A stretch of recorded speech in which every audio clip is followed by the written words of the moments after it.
తెలంగాణలో అధికారం చేపట్టి తనదైన దూకును ప్రదర్శిస్తున్నారు సీఎం రేవంత్ రెడ్డి. ఆయన మొన్నటి వరకు పార్లమెంట్ ఎన్నికల హడావుల్లో గడిపిన సంగతి తెలిసిందే. అయితే ఇప్పుడు తాజాగా పరిపాలన అభివృద్ధి పనులపై ఫోకస్ పెట్టారు. అందులో భాగంగా తానే స్వయంగా తెలంగాణలో జిల్లాల పర్యటనకు శ్రీకారం చుట్టనున్నారు. ఈ నెల 9న తన సొంత జిల్లా పాలమూరు నుంచి జిల్లాల టూర్ ప్రారంభించి ప్రతి జిల్లాలో సాగునీటి ప్రాజెక్టులు, విద్యా, వైద్యంపై రివ్యూ నిర్వహించనున్నారు.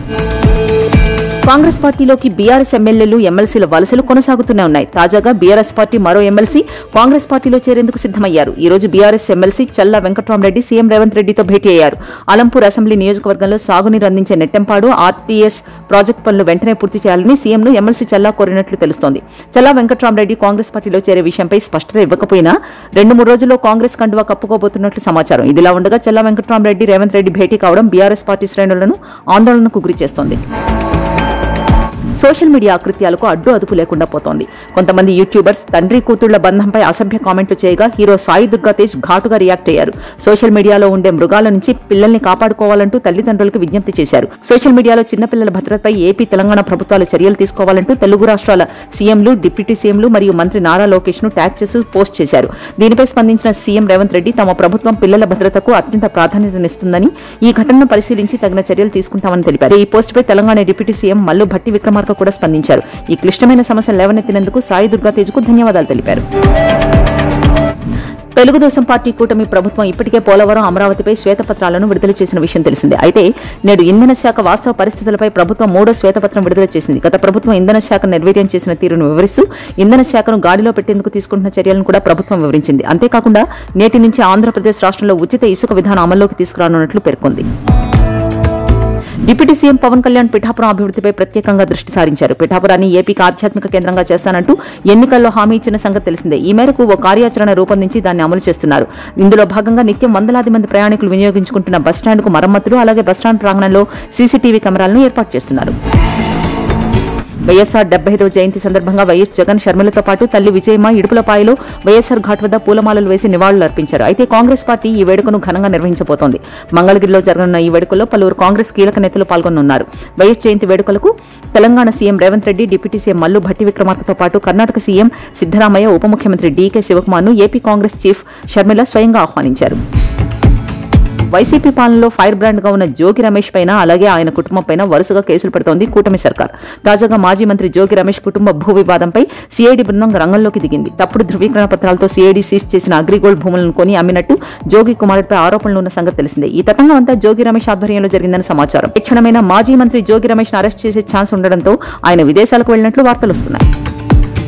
లోక్సభ ప్రతిపక్ష నేత రాహుల్ గాంధీ వైఎస్ రాజశేఖర రెడ్డి జయంతి సందర్భంగా ఆయనకు నివాళులు అర్పించడంతో పాటు అనేక ఆసక్తికర విషయాలను పంచుకున్నారు. వైఎస్ఆర్ బ్రతికి ఉంటే ఈ రోజు ఆంధ్రప్రదేశ్కి ఈ పరిస్థితి వచ్చి ఉండేది కాదని, కష్టాలు కన్నీళ్లు ఉండేవి కావని, వైఎస్ఆర్ వారసత్వాన్ని షర్మిల సమర్థవంతంగా ముందుకు తీసుకువెళ్తోందని కొనియాడారు.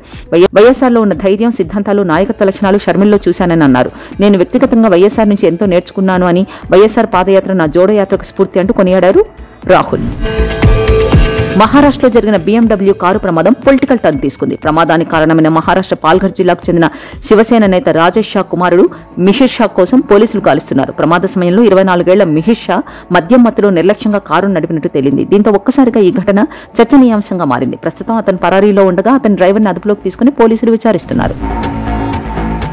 దేశ ఆర్థిక రాజధాని ముంబైలో భారీ వర్షాలు పడుతున్నాయి. దాంతో నగరంలోని రోడ్లు మొత్తం జలమయమై నదులను తలపిస్తున్నాయి. వాహనాల రాకపోకలకు ఇబ్బందులు తలెత్తుతున్నాయి. పట్టాలపైన కూడా పెద్ద స్థాయిలో నీరు నిలిచిపోవడంతో ట్రైన్ల రాకపోకలకు అంతరాయం ఏర్పడింది. వరద నీరు పట్టాలపై ప్రవహిస్తుండటంతో తాత్కాలికంగా సబర్బన్ రైలు సర్వీసులను రద్దు చేశారు. మరోవైపు భారీ వర్షాల కారణంగా ముంబైలోని ప్రభుత్వ, ప్రైవేట్ స్కూళ్లకు, కాలేజీలకు మున్సిపల్ కార్పొరేషన్ హాలిడేని ప్రకటించింది.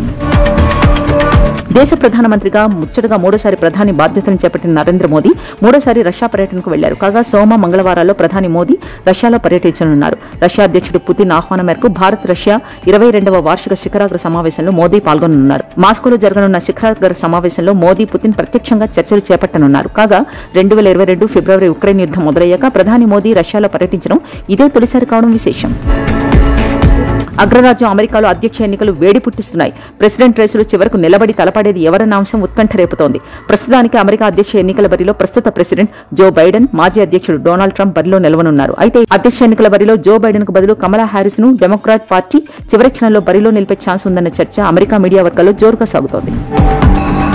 ఆస్ట్రేలియా మాజీ fast bowler Jason Gillespie Pakistan test జట్టు హెడ్ కోచ్ గా బాధ్యతలు చేపట్టాడు. ఈ క్రమంలో మీడియా సమావేశంలో ఆయన మాట్లాడుతూ ప్రస్తుత ప్రపంచ టెస్ట్ ఛాంపియన్షిప్ సైకిల్లో పాకిస్తాన్ 5వ స్థానంలో ఉంది.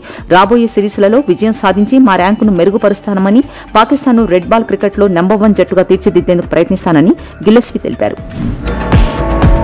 జర్మనీ వేదికగా జరుగుతున్న యూరోకప్ ఫుట్బాల్ టోర్నీలో సెమీఫైనల్ బెర్తులు అధికారికంగా ఖరారయ్యాయి. స్విట్జర్లాండ్లో జరిగిన మ్యాచ్లో ఇంగ్లాండ్ విజయం సాధించి 3వ జట్టుగా సెమీస్కు అర్హత సాధించగా, టర్కీని ఓడించి నెదర్లాండ్స్ 4వ జట్టుగా సెమీస్లో అడుగుపెట్టింది. కాగా ఇప్పటికే ఫ్రాన్స్, స్పెయిన్ తమ సెమీఫైనల్స్ బెర్తులను ఖరారు చేసుకున్న సంగతి తెలిసిందే. ఇక మంగళవారం జరిగే తొలి సెమీఫైనల్లో స్పెయిన్తో పాటు ఫ్రాన్స్, బుధవారం జరిగే రెండో సెమీఫైనల్లో ఇంగ్లాండ్తో నెదర్లాండ్స్ తలపడనున్నాయి.